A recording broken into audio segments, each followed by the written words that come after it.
दोस्तों, पौराणिक ग्रंथों के अनुसार धरती के जन्म से लेकर अभी तक जितने भी युग बीते हैं उनको 4 युगों में बांटा गया है। सतयुग, त्रेतायुग, द्वापर और कलयुग। कलयुग, जिसे वर्तमान युग भी कहा जाता है, इन सभी युगों में सबसे छोटा है लेकिन सबसे अधिक कष्टदायक है। विष्णु पुराण में कलयुग का वर्णन करते हुए कहा गया है कि कलयुग में पाप इतना अधिक होगा कि सृष्टि का संतुलन बिगड़ जाएगा। खासकर जब कलयुग के अंत में घोर कलयुग शुरू होगा, तब मनुष्य, प्रकृति और पशुओं में अजीबोगरीब परिवर्तन दिखने लगेंगे। कलयुग अपना प्रभाव मनुष्यों की मानसिकता पर करता है। पहले वह व्यक्ति की सोच खराब करता है, फिर उससे वो सारे काम करवाता है जिससे समाज का पतन हो जाता है, जिनका वर्णन शास्त्रों में पहले से ही किया गया है। इस वीडियो में हम कलयुग के अंत में मनुष्यों के अंदर दिखने वाले उन लक्षणों के बारे में बात करेंगे जिनको जानने के बाद आप भी इस बात का पता लगा पाएंगे कि किन लोगों को कलयुग ने कितना अधिक प्रभावित किया है। इसके अलावा इस वीडियो के आखिर में हम घोर कलयुग के आने का जो वर्तमान संकेत है उनके बारे में भी जानकारी देंगे। तो चलिए दोस्तों, बिना देरी किए जानते हैं धर्म ग्रंथों में बताए गए मनुष्यों में दिखाई देने वाले उन 10 लक्षणों को। लेकिन वीडियो में आगे बढ़ने से पहले आपसे अनुरोध है कि हमारे चैनल वैदिक ज्ञान संगम को सब्सक्राइब कर लें और व्रत त्योहार में खाए जाने वाले शुद्ध फलाहार और पूजन सामग्री को प्राप्त करने के लिए डिस्क्रिप्शन में दिए हुए लिंक को क्लिक करें और कमेंट बॉक्स में जय श्री नारायण लिखकर परमात्मा को अपना आभार व्यक्त करें। पुराणों में बताया गया है कि कलयुग का अंत आने पर लोग सही गलत की पहचान नहीं कर पाएंगे, जिस वजह से जो चालाक होगा और दुष्कर्म करेगा लोग उसी को सही मानेंगे। लोग पाखंडियों के ऊपर भरोसा करने लगेंगे और उनसे बार बार ठगे जाएंगे, जिससे इंसानों का धर्म और आस्था से विश्वास उठता जाएगा। परिवार, समाज और रिश्तों में विश्वास की कमी होगी और लोग उनमें भी केवल अपने फायदे की ही सोचेंगे। लोग अपने स्वार्थ के लिए झूठ बोलने, धोखा देने और गलत तरीकों का सहारा लेने में भी संकोच नहीं करेंगे। लोग सत्य, धर्म और न्याय का पालन नहीं करेंगे। धार्मिक अनुष्ठानों और पूजा पाठ का महत्व कम हो जाएगा। दोस्तों, कलयुग के अंत में मनुष्यों में दिखाई देने वाला दूसरा लक्षण होगा आयु में परिवर्तन। विष्णु पुराण में बताया गया है कि कलयुग का अंत नजदीक आने पर मनुष्यों की आयु 100 साल से घटकर 20 वर्ष रह जाएगी। यानी 20 वर्ष की आयु आने पर इंसान मृत्यु को प्राप्त हो जाएगा। आयु 12 वर्ष होने पर बाल सफेद होने लगेंगे और बुढ़ापा आने लगेगा। शरीर कमजोर हो जाएगा और रोगों में वृद्धि हो जाएगी। प्रकृति इतनी गर्म रहने लगेगी कि संतान उत्पत्ति में समस्या होने लगेगी। प्रकृति में होने वाले बदलावों से संतान विकलांग पैदा होंगे और मनुष्यों में जीवित रहने की इच्छा का ही नाश हो जाएगा। मनुष्यों में दिखाई देने वाला तीसरा लक्षण होगा विवाह। भविष्य पुराण के अनुसार कलयुग में विवाह को समझौते के रूप में देखा जाएगा। इस युग में पुरुष पुरुष के साथ विवाह करने लगेंगे। महिलाएं भी आपस में विवाह करेंगी और भाई बहन का भी आपस में विवाह होने लगेगा। पुत्र के गुरूर में माता पिता लड़की वालों को दहेज के लिए परेशान करेंगे। विवाह झूठे इरादों से किए जाएंगे और रिश्ते में खुशियां नहीं होंगी। मनुष्यों में परिवर्तन का चौथा लक्षण होगा मानवता का नाश।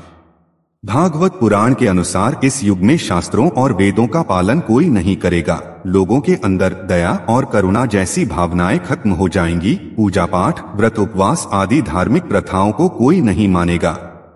भूमि से अन्न का उत्पादन भी बहुत कम हो जाएगा। लोग भूखे रहेंगे और खाने के लिए आपस में ही लड़ेंगे। मनुष्यों में परिवर्तन का पांचवा लक्षण है धन का दुरुपयोग। कलयुग में लोग अपने धन दौलत का दिखावा करने में व्यस्त रहेंगे।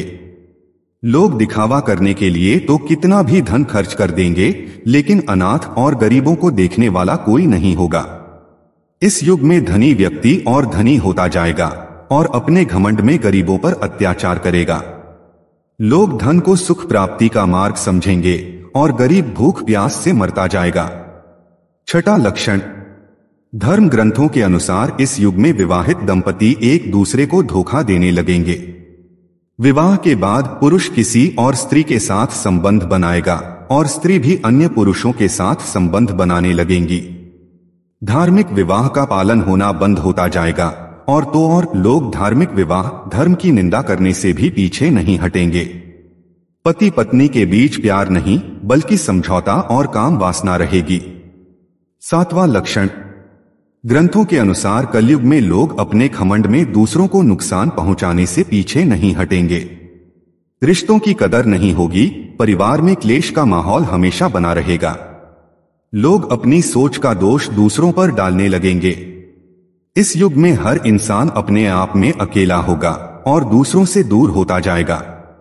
8वां लक्षण, पुराणों के अनुसार इस युग में लोग पैसे को हथियार बनाकर लोगों का वध करेंगे।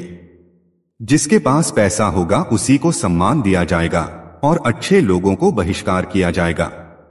पैसों की लालच में लोग अपने ही सगे संबंधियों का वध करने लगेंगे और पुत्र भी जायदाद के लिए अपने पिता का वध कर देंगे।